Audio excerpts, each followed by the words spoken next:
बिहार विधानसभा चुनाव से पहले सियासी दल सीट बंटवारे और सीएम फेस को लेकर सियासी गुणा भाग में जुट चुके हैं।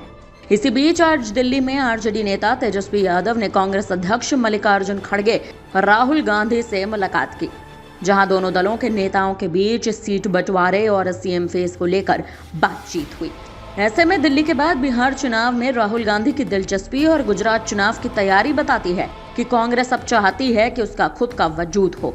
कांग्रेस अब गठबंधन के सहयोगियों की बैसाखी के सहारे सत्ता में नहीं रहना चाहती।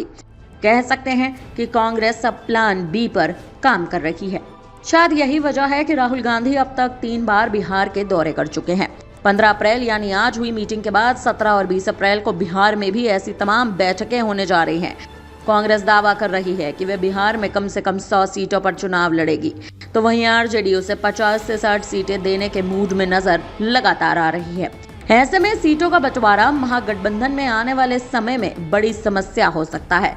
आरजेडी का कहना है कि पिछले चुनाव में कांग्रेस को 70 सीटों पर लड़ने का अवसर मिला, लेकिन वे सिर्फ 27 सीटें ही जीत पाई, जबकि कांग्रेस का कहना है कि लोकसभा सीटों के आधार पर वे 70 सीटें जीत सकती है। ऐसे में 100 सीटें देना आरजेडी के लिए नुकसानदेह नहीं है। ये मुद्दा सिर्फ सीटों के बंटवारे तक ही सीमित नहीं है। बता दें कि इसके अलावा एक बड़ा मुद्दा महागठबंधन के नेताओं का भी है।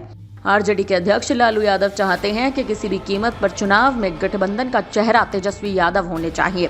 वहीं कांग्रेस अभी इस पर खुलकर अपने पत्ते नहीं खोल रही है, क्योंकि महागठबंधन के नेता ही मुख्यमंत्री पद के दावेदार माने जाते हैं। ऐसे में कांग्रेस के सामने दुविधा ये है कि वह किसी भी कीमत पर राज्य में अपने पैरों पर खड़े होने चाहती है। अगर इस बार फिर से तेजस्वी यादव के नेतृत्व में लड़ती है तो उसे डर है कि कहीं फिर से एकजुट हो रहा कैडर बिखर ना जाए।